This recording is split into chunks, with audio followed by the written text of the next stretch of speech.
주님, 오늘도 주님의 십자가 붙들고 살아가기를 원합니다. 십자가에 능력이 있음을 합니다.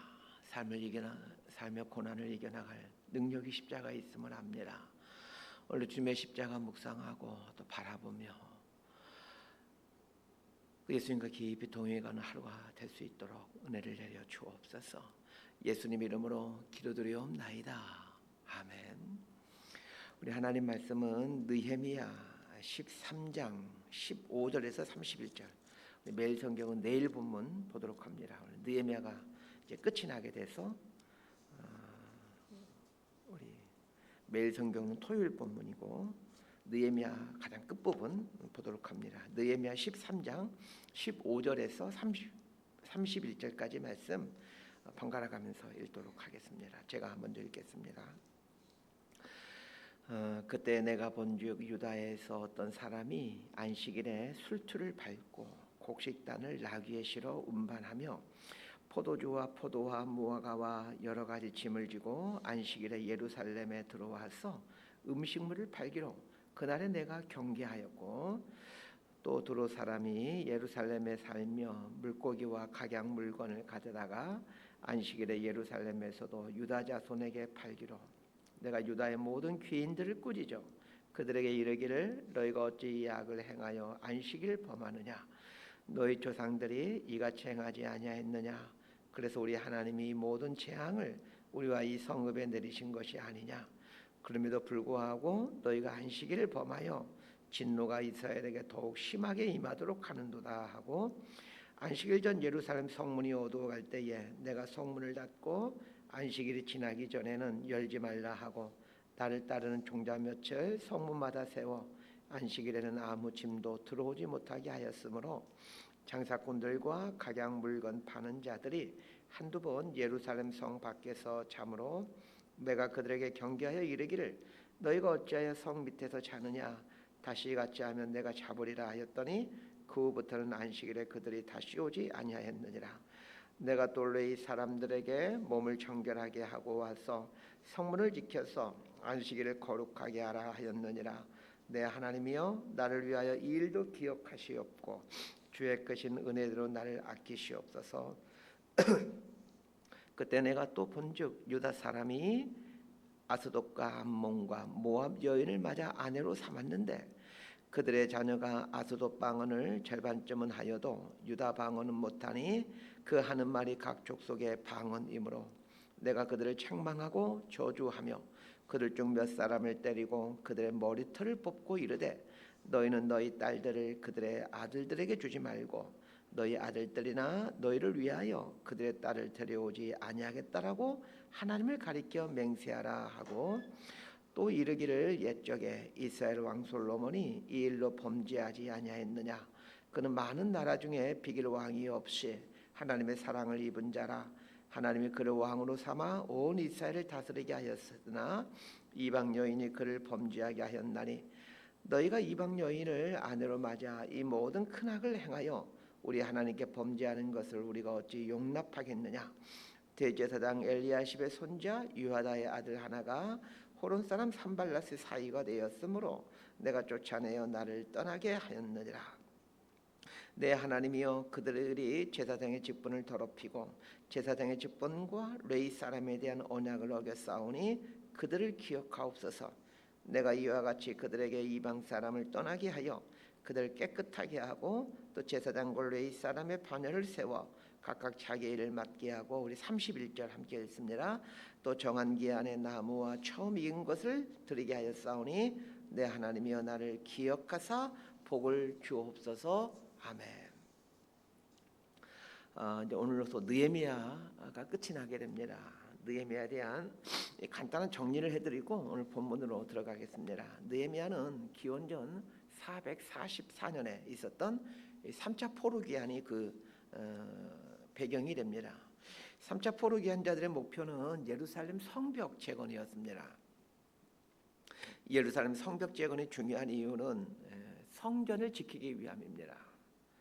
예루살렘 성벽이 세워져야만 성전을 지킬 수 있었고, 성전이 지켜져야만 또 신앙 공동체를 만들어갈 수 있습니다. 그런 면에서 보면 예루살렘 성벽 재건은 단순히 먹고 살기 위한, 안전하게 살기 위한 도시 건설이 아니라 신앙 공동체의 재건이었다라는 것을 알게 됩니다. 느헤미야는 13장으로 구성되어 있는데 1장부터 7장까지는 성벽 재건에 대한 이야기이고 8장부터 13장까지는 신앙 회복에 대한 이야기라고 할 수 있습니다. 느헤미야서의 이러한 구조는 성벽 재건의 최종적인 목적이 이 회복 운동을 통한 온전한 신앙 공동체 건설임을 말해줍니다. 느헤미야 8장부터 13장까지는 성벽을 완공한 이후에 어떻게 신앙 공동체를 만들어 갔느냐에 대한 이야기를 다루고 있습니다. 느헤미야 시대에 있었던 회복 운동의 양상을 보게 되면 오늘날 이 교회가 어떻게 회복되어 갈 수 있는가에 대한 힌트를 얻게 됩니다. 성벽을 완공한 이후에 느헤미야가 했던 것은 학사 겸 제사장인 에스라를 통해 율법을 낭독하게 하는 것이었습니다. 그렇게 함으로 이스라엘 백성들의 삶이 하나님 말씀에서 얼마나 멀리 떨어져 있는지를 깨닫도록 하는 것이었습니다. 자신의 삶이 하나님 말씀으로부터 멀리 떨어져 있다는 것을 알게 되면서 회개운동이 일어나게 됩니다. 그러나 이런 회개운동이 부흥의 최종 모습이 아닙니다. 회개운동에서 개혁운동으로 발전되어야 합니다. 개혁운동이란 삶의 변화입니다. 느헤미야 13장이 개혁운동을 잘 말해주고 있습니다. 여기서 중요한 공식 하나를 얻게 되죠. 영적인 회복, 이 부흥운동에 대한 공식입니다. 첫 번째 단계가 말씀을 듣는 단계입니다. 두 번째가 말씀 앞에서 회개하는 단계입니다. 세 번째 단계가 삶의 개혁입니다. 이 세 단계가 일어나야만 영적인 부흥이 일어났다라고 말할 수 있습니다. 느헤미야 13장은 이 삶에서의 개혁 운동에 대한 이야기다라고 말할 수 있습니다. 자, 먼저 오늘 본문을 보기 전에 13장 1절부터 14장까지 내용을 간단하게 보도록 하겠습니다. 사실은 13장 1절부터 14절까지가 매일 성경은 오늘 본문인데 오늘 본문을 제가 이제 내일 본문인 토요일 본문을 선택을 했습니다. 느헤미야 13장에는 네 가지 개혁 운동이 언급되어 있습니다. 첫 번째가 1절부터 9절까지 나오는 성전 정화 운동입니다. 제사장 엘리야십이라는 사람이 이스라엘에 대적자였던 도비아를 위해 성전의 큰 방 하나를 준비합니다. 원래 이방인은 성전 안으로 들어올 수가 없는데 제사장이라는 사람이 이방인을 위해, 그것도 예루살렘 성벽을 짓는 것을 아주 적극적으로 방해했던 도비아라는 사람을 위해 큰 방 하나를 내어줍니다. 이 사실을 알고는 느헤미야가 성전으로 가서 도비아의 세간을 다 밖으로 내던짐으로 성전을 정결케 해갑니다. 10절부터 14절까지 나오는 내용은 백성들이 11조를 내지 않는 것에 대한 이야기입니다. 분명히 느헤미야 12장에 보면 성벽 봉헌식을 하면서 이스라엘 백성들이 11조에 대한 약속을 하죠. 백성들이 낸 11조는 레위인들이 생활할 수 있는 생활비로 사용되었는데 11조를 내는 이유는 레위인들이 성전 봉사에 전념하도록 하기 위함이었습니다. 그런데 11조를 내겠다라고 결단을 했지만 느헤미야가 페르시아에 다녀온 사이에 백성들이 11조를 내지 않고 있는 겁니다. 백성들이 11조를 내지 않고 있기에 13장 10절에 보면 레위인들이 성전에서 도망쳐서 자기 밭으로 가서 생업에 종사하고 있다라고 말을 합니다. 그래서 느헤미야가 다시 레위인들을 성전에 정위치시키고 백성들에게는 11조를 내도록 조치를 취합니다. 오늘 본문에는 안식일을 회복시키는 것과 이방인과의 결혼을 금지시키는 계획을 단행한 내용이 나오게 됩니다. 자, 오늘 본문 13장 15절부터 18절까지 말씀 함께 보겠습니다. 시작. 그때 내가 본즉 유다에서 어떤 사람이 안식일에 술투를 밟고 곡식단을 나귀에 실어 운반하며 포도주와 포도와 무화과와 여러 가지 짐을 싣고 안식일에 예루살렘에 들어와서 음식물을 팔기로 그날에 내가 경계하였고 또 두로 사람이 예루살렘에 살며 물고기와 각양 물건을 가져다가 안식일에 예루살렘에서도 유다 자손에게 팔기로 내가 유다의 모든 귀인들을 꾸짖어 그들에게 이르기를 너희가 어찌 이 악을 행하여 안식일을 범하느냐 너희 조상들이 이같이 행하지 아니하였느냐 그래서 우리 하나님이 이 모든 재앙을 우리와 이 성읍에 내리신 것이 아니냐 그럼에도 불구하고 너희가 안식일을 범하여 진노가 이스라엘에게 더욱 심하게 임하도록 하는도다 하고. 자, 15절부터 22절까지 나오는 내용은 느헤미야 당시에 이스라엘 백성들이 안식일을 범하고 있다는 것, 것과 이에 대해서 느헤미야가 어떤 조치를 취했는가 하는 것입니다. 15절에 보니까 어떤 사람이 안식일에 포도주를 만드는 일을 할 뿐만 아니라 포도주를 비롯해서 과일들을 예루살렘 성 안으로 가지고 와서 판매했다라는 이야기를 하고 있습니다. 자, 16절에는 이방인인 두로 사람이 안식일에 예루살렘 성에 들어와 물건을 파는 것을 얘기하고 있습니다. 이것은 느헤미야 당시에 안식일이 제대로 지켜지지 않고 있었다는 것을 말해줍니다. 그런데 먼저 알아야 될 것이 있습니다. 예루살렘 성벽을 완공한 이후에 에스라가 선포한 말씀을 들으면서 이스라엘 백성들이 회개 운동이 일어나게 되는데, 그때 분명히 안식일을 범해왔다는 것을 회개하면서 다시는 안식일을 범치 않겠다라고 다짐하는 내용이 나옵니다. 느헤미야 10장 31절이 그 내용인데 제가 읽어드릴게요. 혹시 이 땅 백성이 안식일에 물품이나 온갖 곡물을 가져다가 팔려고 할지라도 우리가 안식일이나 성일에는 그들에게서 사지 않겠고, 성벽을 완공한 이후에 회개운동을 하면서 안식일을 지키겠다라고 분명하게 결단을 했건만, 오늘 본문에 보면 또다시 안식일을 범하고 있는 모습이 등장하고 있습니다. 자, 이렇게 된 결정적인 이유는 느헤미야가 예루살렘을 잠시 떠나 있었기 때문입니다. 페르시아에 다녀올 일이 있어서 잠깐 예루살렘을 떠나게 되죠. 그런데 진짜 중요한 이유가 있습니다. 왜 사람들이 안식일을 범하는 겁니다. 하나님을 믿지 못하기 때문입니다. 안식일을 지킨다는 말은 하나님께서 먹고 사는 것을 책임지신다는 것을 인정하는 믿음의 표현입니다. 달리 말하면 안식일을 지키지 않는다라는 말은 내 힘으로 먹고 살지, 하나님께서 먹여주신 거 아니지, 내 힘으로 먹고 살아, 이런 뜻입니다. 우리식으로 표현하면 하나님 믿는다고 떡이 나오나 밥이 나오나, 이렇게 표현할 수 있습니다. 우리가 왜 주일이면 교회에 와서 예배를 드리는 것입니까? 종교의식이기 때문에 주일이면 교회에 와야 된다고 생각하는 사람은 아직 이 성경을 잘 모르고 우리 기독교를 잘 모르는 사람입니다. 주일에 교회에 와서 예배를 드리면서 내가 얼마나 내 힘으로 살아가려고 했는지를 깨닫고, 또 그걸 내려놓고 나의 모든 삶이 하나님의 손 안에 있음을 재확인해 가기 위함입니다. 그렇게 함으로 하나님을 붙들고 하나님 뜻대로 살겠다는 결단을 하기 위해 주일에 예배를 드리는 겁니다. 예배에 대한 이런 의미를 알지 못한 채 주일이니까 교회 가야 돼, 이런 생각을 갖고 교회 온다면 그건 형식적인 종교 생활을 하고 있는 겁니다. 이렇게 신앙생활을 하다 보니 주일에 교회에 와서 자신의 욕망을 이루어달라고 비는 기도를 드리는 거죠. 느헤미야가 페르시아에 갔다 와보니 백성들의 삶이 엉망으로 변해 있는 겁니다.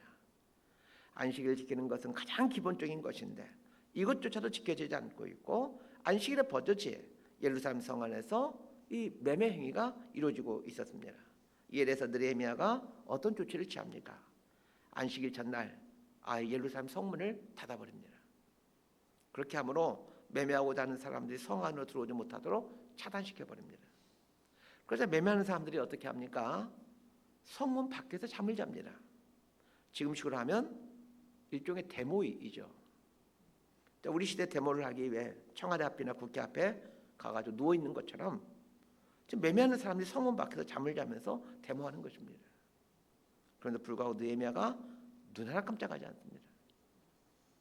결국 느헤미야가 이 자신들의 욕을 들지 않을 것이라고 알고는 이 사람들이 포기하고는 집으로 돌아갑니다. 이렇게 함으로 안식일에 성 안에서 매매가 이루어지는 일을 중단시켜 갑니다. 23절부터 28절까지 말씀 함께 보도록 하겠습니다. 시작. 그때 내가 또 본즉 유다 사람이 아스돗과 암몬과 모압 여인을 맞아 아내로 삼았는데 그들의 자녀가 아스돗 방언을 절반쯤은 하여도 유다 방언은 못하니 그 하는 말이 각 족속의 방언이므로 내가 그들을 책망하고 저주하며 그들 중 몇 사람을 때리고 그들의 머리털을 뽑고 이르되 너희는 너희 딸들을 그들의 아들들에게 주지 말고 너희 아들들이나 너희를 위하여 그들의 딸을 데려오지 아니하겠다라고 하나님을 가리켜 맹세하라 하고, 또 이르기를 옛적에 이스라엘 왕 솔로몬이 이 일로 범죄하지 아니하였느냐? 그는 많은 나라 중에 비길 왕이 없이 하나님의 사랑을 입은 자라. 하나님이 그를 왕으로 삼아 온 이스라엘을 다스리게 하셨으나 이방 여인이 그를 범죄하게 하였나니 너희가 이방 여인을 아내로 맞아 이 모든 큰 악을 행하여 우리 하나님께 범죄하는 것을 우리가 어찌 용납하겠느냐? 대제사장 엘리야십의 손자 요아다의 아들 하나가 호론 사람 산발랏의 사이가 되었으므로 내가 쫓아내어 나를 떠나게 하였느니라. 느헤미야가 단행했던 마지막 개혁운동은 이방인과의 결혼 문제입니다. 이방인과 결혼 문제는 이 포로 귀환 시대의 유행처럼 번지고 있었던 일입니다. 2차 포로 귀환 시 에스라가 이방인과 결혼한 사람들을 강제 이혼시키는 사건이 나오죠. 그런데 느헤미야 때도 마찬가지입니다. 그리고 성벽 완공 이후에도 회개운동을 하면서 이스라엘 백성들이 이 부분에 대해서 철저하게 회개하면서 다시는 이방인과 결혼하지 않겠다라고 결단합니다. 그 느헤미야 10장 30절을 읽어드릴게요. 우리의 딸들을 이 땅 백성에게 주지 아니하고 우리의 아들들을 위하여 그들의 딸들을 데려오지 아니하며, 이렇게 결단했음에도 불구하고 이방인과 결혼하는 일이 왜 또 갑작스럽게 유행이 되었던 것일까요? 이 일도 느헤미야가 페르시아에 다녀오느라 예루살렘을 비웠기 때문입니다. 그러나 느헤미야가 예루살렘을 비웠다고 이방인과 결혼한다는 것은 쉽게 납득할 수가 없는 일입니다. 자, 여기서 이방인과 결혼하는 것이 왜 문제가 되느냐, 이 부분을 생각해 봐야 됩니다. 이런 반론을 제기할 수 있을 것 같습니다. 예수님의 족보를 보면 예수님의 조상 중에 이방 여인이 등장하죠. 다말이라는 여인이 등장하고 라합, 룻, 다 모두 다 이방 여인들입니다. 예수님의 조상 중에도 이방인이 있는데 왜 이방인과 결혼하는 것이 나쁜 것입니까? 이렇게 질문이 할 수가 있겠죠. 그런데 잘 보셔야 될 게 있습니다. 예수님 족보에 등장하는 이방 여인들은 하나같이 자신들이 섬기던 우상을 버리고 하나님께로 온 여인들이었다는 겁니다. 달리 말하면 이방 공동체를 떠나 이스라엘 공동체로 귀환한 사람들이었습니다. 에스라 느헤미야가 왜 이방인과의 통혼을 금지했냐면 이방인의 종교와 문화를 그대로 가지고 왔기 때문입니다. 자, 오늘 보면 23절과 24절 보면 유다 사람이 아스돗과 암몬과 모압 여인과 결혼하였는데 그 자녀들이 아스돗 말은 하는데 히브리 말은 하지 못하더라, 이렇게 나와 있습니다. 자, 이게 무엇을 뜻하는 것입니까? 성지에서 예배를 드리고 또 말씀을 들을 때 모두가 다 히브리 말로 하게 되는데 히브리 말을 하지 못하더라는 거예요. 이방인과 결혼해가지고 그 이방인 여인들이, 이방인 엄마들이죠, 자식에게 히브리 말을 가르치지 않고 할 수가 없으니까, 히브리 말을 할 수가 없으니까 뭐 그렇겠지만 이방 언어를 가르치고 히브리 말을 가르치지 않습니다. 결국은 히브리 말을 모르기 때문에 하나님을 버리고 이방의 우상을 받아들이며 살게 되더라는 것입니다. 자, 오늘 본문에 보면 심지어는 대제사장인 엘리야십이라는 사람이 산발랏과 사돈관계를 맺고 있는 걸 보게 됩니다. 대제사장 엘리야십의 손자와 산발랏의 딸이 결혼하게 됩니다. 자, 대제사장이라면 누구보다도 여호와 하나님에 대한 신앙을 지켜가야 될 사람인데 그런 사람이 자신의 손자를 이스라엘의 대적자인 산발랏의 딸과 결혼시킵니다. 이것은 느헤미야 당시에 이방인과 통혼이 아주 유행하고 있었다는 것을 보여주는 판정입니다. 자, 이런 악행에 대해서 느헤미야가 어떻게 합니까? 25절에 보니까 내가 그들을 책망하고 저주하며 그들 중 몇 사람을 때리고 그들의 머리털을 뽑고, 어떻게 하면 또 머리털을 뽑아야 되는지는 잘 모르겠는데 상상하면 참 재밌는 모습인데 아무튼 느헤미야가 머리털을 뽑았다는 거예요. 이 느헤미야 지금 얼마나 분노하고 있는지를 지금 알게 됩니다. 그리고 대제사장 엘리야십이 자신의 손자를 산발랏의 딸과 혼인시킨 것에 대해서는 엘리야십을 쫓아내므로 이방인과 통혼 문제를 해결해 갑니다. 자, 13장에 등장하는 내용은 개혁운동인데, 자, 여러분 이 본문을 보면서 뭘 느끼셨습니까? 전 두 가지를 배웠습니다. 첫 번째는 사람의 회개는 믿을 수가 없다는 것입니다. 분명 얼마 전에 가슴을 치며 옷을 찢으며 눈물을 흘리며 자신의 죄를 회개하며 하나님 말씀에 순종하겠다라고 그렇게 결단했음에도 불구하고 언제 그랬냐는 듯이 하나님 말씀과 반대로 살고 있다는 것입니다. 이만큼 우리 안에는 끊임없이 죄에 대한 본성이 꿈틀거리고 있습니다. 두 번째는 개혁은 참으로 어렵다는 것입니다. 그리고 개혁을 하고자 할 때는 상상할 수 없는 어려움을 겪는다는 것입니다. 느헤미야가 개혁 운동을 주도하면서 이 얼마나 많은 어려움을 겪습니까? 그럼에도 불구하고 온전한 신앙 공동체를 만들어가기 위해 개혁을 해야만 합니다. 말씀 정리합니다. 영적인 부흥운동의 도식을 기억했으면 합니다. 말씀을 듣는 것이 첫 번째 일이요, 그 들려지는 말씀 앞에서 회개하는 것이 두 번째 단계이고 회개에서 멈추지 않고 삶의 개혁을 이루는 것이 세 번째 단계입니다. 이 단계까지 갔을 때 영적인 부흥이 일어나고 온전한 신앙 공동체가 형성이 됩니다. 사람의 회개는 믿을 수가 없습니다. 그리고 오래가지 않습니다.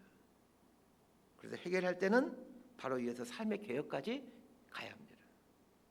삶의 계획이 이루어져야 이게 진짜 부흥입니다. 느헤미야의 끝은 느헤미야의 기도로 끝이 나고 있습니다. 오늘 보면 29절부터 31절까지가 느헤미야의 기도입니다. 자, 느헤미야의 기도를 우리 한번 같이 읽어보도록 합시다. 29절에서 31절까지 시작. 내 하나님이여, 그들이 제사장의 직분을 더럽히고 제사장의 직분과 레위 사람에 대한 언약을 어겼사오니 그들을 기억하옵소서. 내가 이와 같이 그들에게 이방 사람을 떠나게 하여 그들을 깨끗하게 하고 또 제사장과 레위 사람의 반열을 세워 각각 자기의 일을 맡게 하고 또 정한 기한에 나무와 처음 익은 것을 드리게 하였사오니 내 하나님이여, 나를 기억하사 복을 주옵소서. 내 하나님이여, 이렇게 부르면서 느헤미야는 악하게 살아가는 사람들의 죄악에 대해 심판해 달라고, 그리고 하나님의 뜻대로 살려고 하는 자신에게 복을 달라고 기도하면서 이 느헤미야는 이제 끝을 맺고 있습니다. 느헤미야가 기도한 대로 종교 지도자일지라도 직분을 더럽히고 있다라면 하나님께서 그들을 심판해 달라라고 기도하고 있습니다. 전 느헤미야의 이 기도가 오늘날도 여전히 유효하고 또한 하나님께서 반드시 이대로 이루어가실 것을 믿습니다. 종교 지도자라 할지라도 하나님 앞에 악한 일을 행하며 산다라면 하나님의 심판을 피해갈 수가 없습니다. 반면에 하나님 앞에서 온전한 삶을 살고자 회개와 개혁의 삶을 사는 사람에게는 반드시 하나님께서 복을 주십니다. 느헤미야를 정리하는 이 시점에서 기억해야 될 것이 이것입니다. 하나님 앞에서 회개의 삶과 또 개혁의 삶을 산다라면 그 인생은 반드시 하나님의 도우심 속에서 하나님이 주신 복을 누리며 산다라는 것입니다. 이런 복을 누리며 살아가는 저와 여러분의 삶이 되기를 진심으로 소망하고 축복합니다. 기도하겠습니다. 하나님 아버지, 하나님 말씀은 생명이고 진리이기에 그 말씀을 들을 때에 우리의 죄악이 보여지고 또 드러나게 된다는 것을 알게 됩니다. 말씀 앞에서 우리의 악함을 회개하게 하시고 또 나아가 삶이 개혁되는 신앙의 부흥이 있게 하여 주옵소서. 우리 안에는 끊임없이 죄의 본성이 꿈틀거리고 있다는 것을 인정하게 하시고 삶의 개혁이 어렵고 힘들어도 참 신앙은 이 삶의 개혁이라는 것을 알아 삶이 바뀌어져가는 우리 인생이 되게 하여 주옵소서. 그래야 하나님께서 복을 주신 인생으로 살아가게 하여 주옵소서. 예수님 이름으로 기도드리옵나이다. 아멘. 기도하고 돌아가시겠습니다.